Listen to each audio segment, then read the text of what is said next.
Rapid increases in poverty, coupled with shifting demographics, have left many of our friends and neighbors in suburban Montgomery County struggling to pay for and provide food for their families. Tonight we will learn about an organization that is trying to meet this growing need. Coming up next on Connecting Our Community.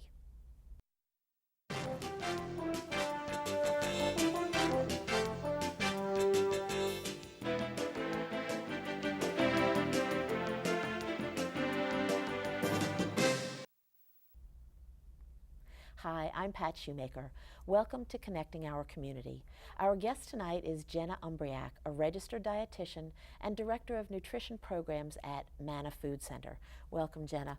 Thanks for having me. Thanks for being here. This is such an incredibly important topic. The food supply in this country should not leave anyone hungry, and yet the numbers of people who are hungry, children, adults, working people, is just growing. I obviously don't have to tell you this. Tell us, first of all, the nature of the way that this program works. Sure. Well, Manna Food Center is the food bank for Montgomery County. We've been around for 30 years, and our mission has always been to fight hunger through food distribution, education, and advocacy. And people mostly know us through food distribution. People can come to Manna Food Center, to any one of our distribution locations, and receive a 3 to 5 day supply of food for free. And we also have nutrition education. That's where the education piece comes in. We like to teach people how to use the food that we're providing. And then we do advocacy in and around the community to try and increase people's access to healthy food. And how did you get involved? Well, I'm a dietitian by trade, and I got involved in dietetics because of my interest in food policy and trying to, again, increase food access, healthy food access for everyone.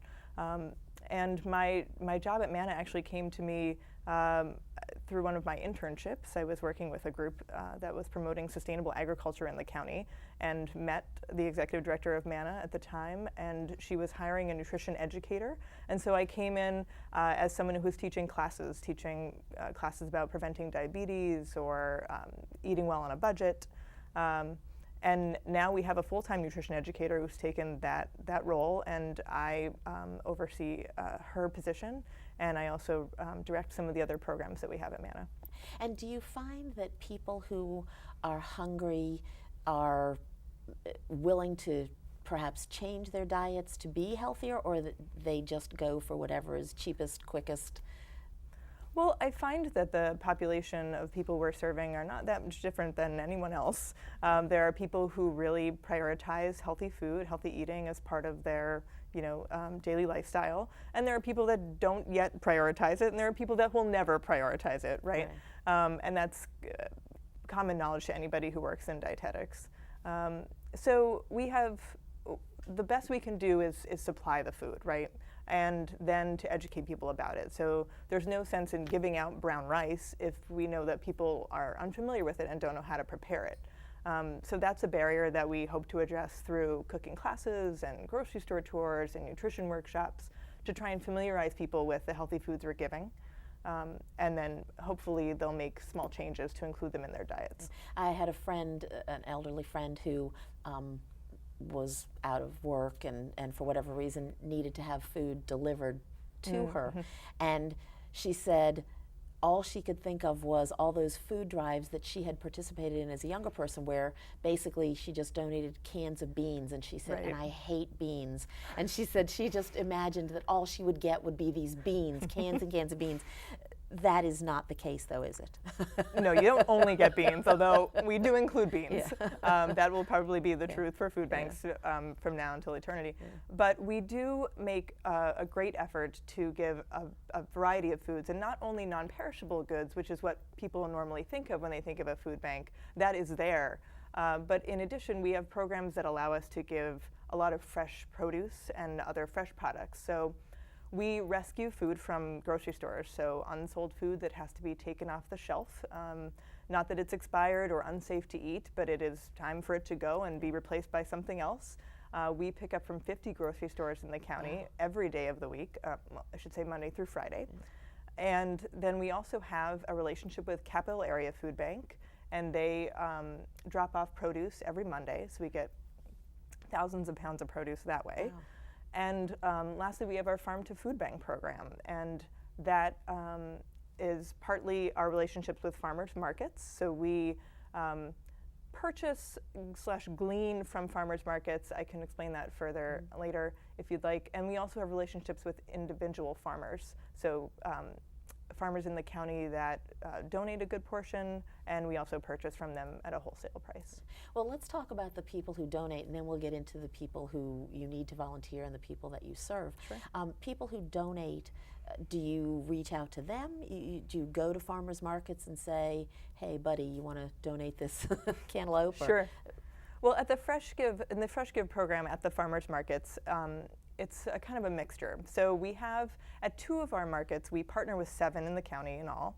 At 2 of them, we have a consistent volunteer presence. So every weekend, there is a Manna table there, and any customer of the market can go ahead and donate funds. So they can drop a few dollars into the bucket.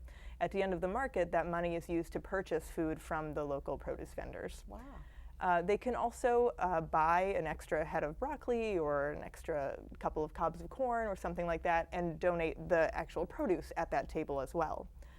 And the other way that we get produce from the markets is that we write for grants, and then we use that money to provide the market manager with a certain amount, a stipend per week. Oh. And the market manager divides that amongst the dozen or 3 or 4, whatever size of the market, to vendors that participate in the program. And so they're buying produce at a very low cost. For some farmers, it amounts to gas money for the trip up there. But it's something. But it's something, and it is a token of our gratitude, because some of the food would end up in the compost. And so we're rescuing it in that way.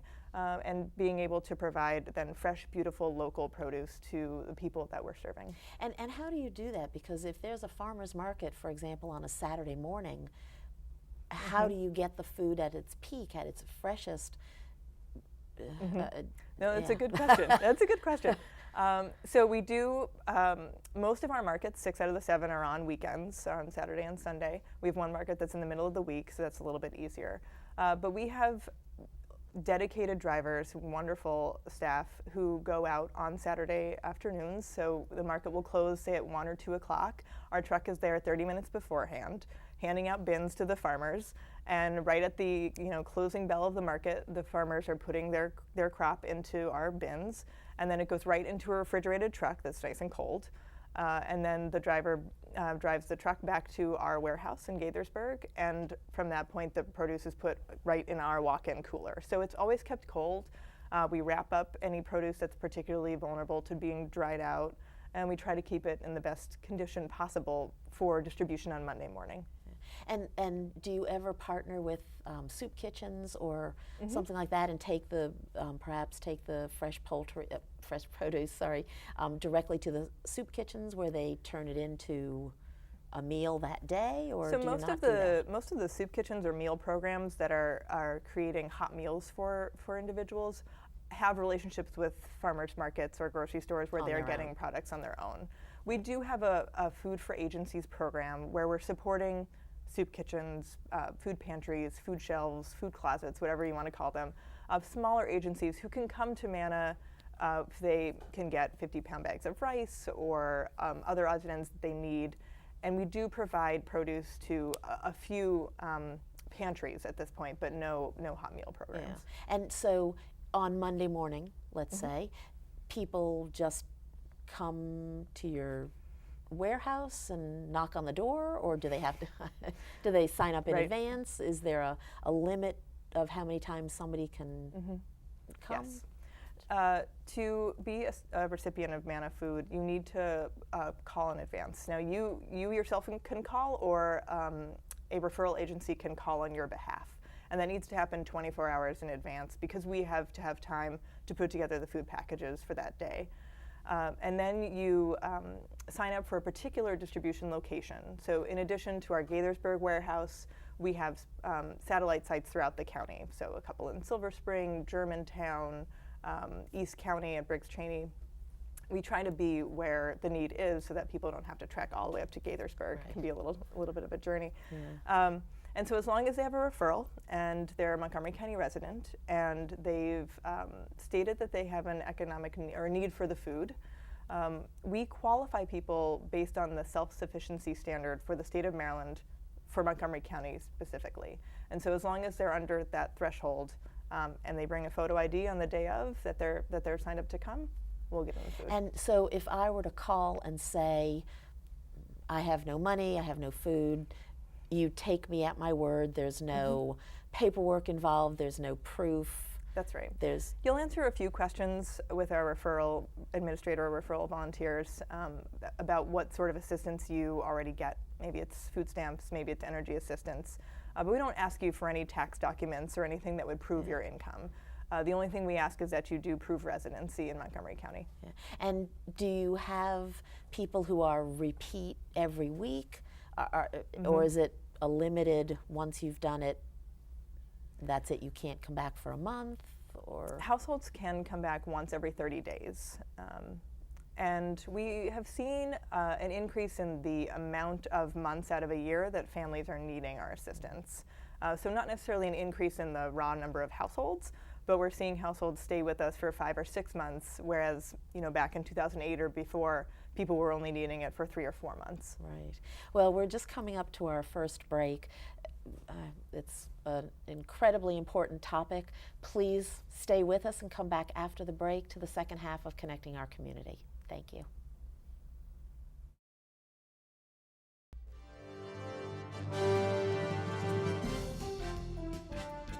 When you donate goods in response to an international disaster, it's expensive. They have to cross the sea, pass through customs, be inspected, sorted, then finally delivered. And often they arrive too late to help, making your good intentions feel a little empty. There is a better way. Cash donations are fast, simple, and allow professional relief workers to purchase supplies close at hand. Cash is best. Learn more at CIDI.org. It's our duty to serve veterans and military families who serve their country in the most difficult ways imaginable. Together, we can say thank you in so many ways. Small acts of kindness mean more than anything. With our support, veterans and military families can face even the most difficult challenges. Let's honor their service with ours.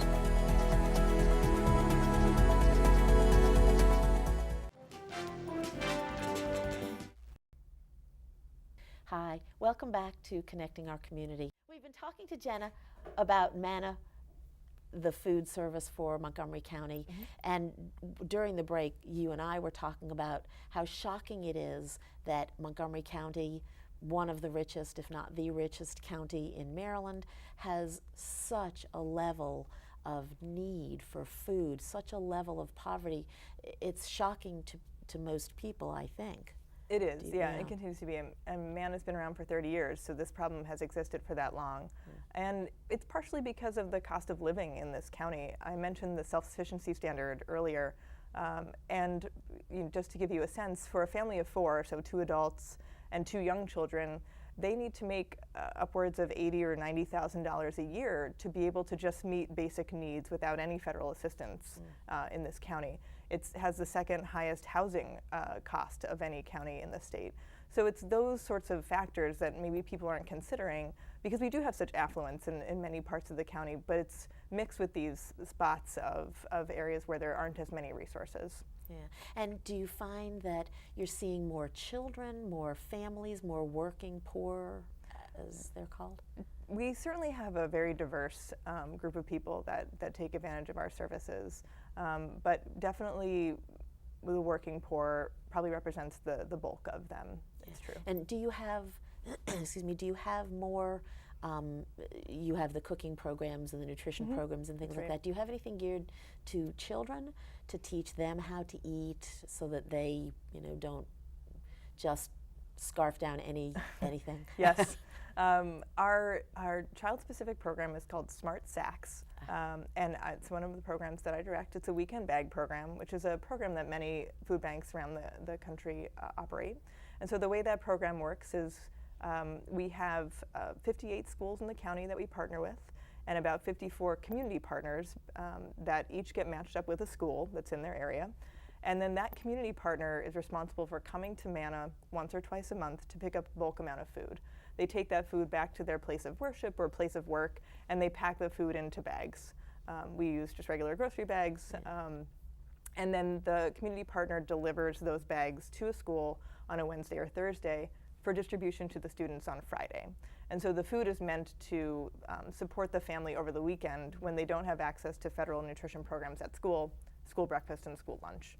Right. It honestly makes me so angry and upset that we have to talk about this, that it exists. Unfortunately, that you have a job, no offense. I would really love it if you were not here to discuss this, if you didn't have this job.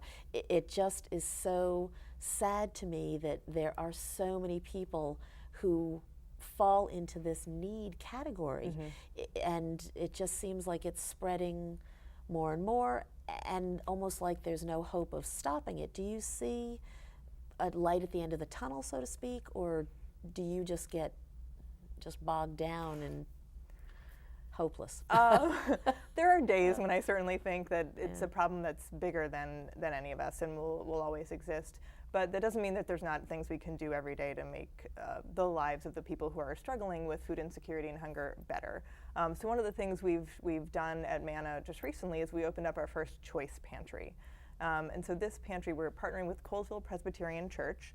And unlike our other sites of food distribution, here households can come and actually select the food that they would like to use in their homes. Right, a novel idea. That's a great idea. It's a great idea. So it really improves the dignity of the people who are coming in, because coming to a food bank can be a stressful situation on top of a very stressful life.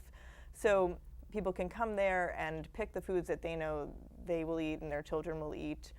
Same variety of foods that we offer at our main site, so a lot of fresh products, but also non-perishables. Reduces food waste, and is really an innovative way to provide for the need in the county. That's actually a wonderful idea. Do you think that will spread beyond just the one site, or will you keep it just to the one? Well, I'm happy to say that we're not the only food service entity in Montgomery County that's doing a choice model. We learned from the group at Catholic Charities, and I think it is spreading. We certainly are trying to spread the word at Manna, and we'll be looking to further this sort of experiment at our other satellite sites in the future. Yeah, that's really great. You mentioned dignity. Do you find that people are just sometimes too embarrassed to come and get food? Do you feel like you need more outreach to let people know that there's no stigma, there shouldn't be a stigma? If you need help, the help is available? Well, we rely on our 300 referral agencies to really get the word out that we're here, and we, as far as food assistance goes, we're very accessible because, again, of the fact that we determine eligibility based on the self-sufficiency standard, not the federal poverty line. Because we have a lot of people who would not qualify for federal services because they make too much for that, but they're still struggling. They're still struggling to make ends meet. And so that's why we chose to determine eligibility at that higher rate. I hope that the referral agencies are familiar enough with what we do so that they can get the word out and say it's really a welcoming environment. We really pride ourselves on customer service. There is a standing in line is just sort of a thing that has to happen at food banks. We've got limited space, but we will offer you a chair, and we often have community services that come in and table in our lobby, so there's someone there to offer you a different service while you're waiting in line for our food. So we do try and make it a welcoming environment for sure. And you mentioned that, which was just what I was about to ask, do you have other organizations that might come in, health organizations that might do a quick spot check on children or things like that, or do you focus extremely just on exclusively on food? We do have other organizations that table. I call them lobby days, or days when groups are in our lobby providing education on different services in the county. We don't have any clinics per se that come in and actually do medical checks or blood tests or anything like that, but we have groups that offer low-cost health insurance will come in and provide information. We have groups that come in and sign people up for food stamps. We have groups that come in and talk about their clinic services, or maybe it's services for treating mental illness or anything like that. We do try and make that available through literature and through the presence of somebody coming into the lobby. Yeah. And you need, I'm sure, a lot of volunteers and donations. It's true. Yeah. Would you like to talk about some of those opportunities? I would love to, yes. Just to give you a sense of how much Manna Food Center lives and breathes by volunteers, last fiscal year we brought in about 40,000 individual volunteer visits that represented over 70,000 volunteer hours, which I think comes out to about 35 full-time employees. Oh my goodness. We are a small staff. We've only got about 22 actually. We just hired someone else for our development team. And so we really, really rely on volunteers to make our everyday operation work. And we've got volunteer opportunities for people as young as 7, as long as they're supervised, and they're coming after hours when the busyness of the warehouse is done. We've got volunteer opportunities for families. The Fresh Give program is a great one for that. If you want to sit at a farmer's market for us over the weekend and help us provide fresh produce to our families, that's a great way. We've got a Manna Ambassador program for people that can go out into the community and table at a health fair or community day and get the word out about Manna. So really a plethora of activities for volunteers all year round. We have a particular need right now for bilingual volunteers. A lot of the people that we are serving are not native English speakers, and so it's really important that we are able to provide Spanish-speaking support for them when they're at a satellite site or at our main warehouse. So that's something that I would love to put the call out for. And you mentioned donations, which I wouldn't, I don't think my boss would allow me at work on Monday if I didn't talk about that. And so we love food donations. We have our wish list up on our website. I have been mentioning health all along, so I really wish that people would look at that wish list and see what it is we really need and really hope to provide to our families. And then donations of funds are always very, very important. We have buying power that allows us to get a lot of the foods that we need more cheaply than you could at the grocery store, so making a donation is really helpful in that. And if you wanted to make a monetary donation, is there all that information on your website? Yes, there is a nice big donate button right there on the front page, so we would really appreciate it. And to be a volunteer, is there, you mentioned the age of 7, is there any other requirement? Do you have to commit to a certain number of hours or have any expertise? You don't have to commit to a certain number of hours, although if you're a volunteer during the day, there are usual volunteer shifts that we ask you to come in for. If you want to volunteer during our normal operating hours, you have to be at least 17 years of age. If you're younger and you do have a family that wants to come, you can come in after hours and pack boxes or sort through food. There's no other eligibility requirements I can think of. I think if you want to volunteer for Manna, we'll find a place for you. Yeah, that's what I was just going to say. I'm sure that if someone wants to donate an hour, you would be more than thrilled to have that. So your warehouses are open Monday through Saturday, or Monday through Friday, 8 to 4, and one Saturday a month, the second Saturday of every month, we're also open for distribution. Okay, so if a group, for example, wanted to come in, do you have opportunities for group activities, packing, or doing whatever needs to be done? So that can happen on the weekends, even when we're closed. We'll give your group leader a one-time code to the building, and you'll after getting some training from our volunteer manager, I was gonna say, you guys are really trusting. We'll allow you in for a couple of hours to sort through food or pack boxes in the back. So those are the best ones for groups, for sure. Well, we are at the end of the show. This is such an important service. Everyone, please flood their website, flood their phone. For more information, you can call 301-424-1130, or you can visit the Manna Food website, mannafood.org, or email info@mannafood.org. And you can also go to the Connecting Our Community blog on the mymcmedia.org website. Thank you, Jenna, so much for all of your information. Everyone, please, please, please, as I say, crash their website with your volunteerism. And thank you for watching Connecting Our Community. We'll see you next time.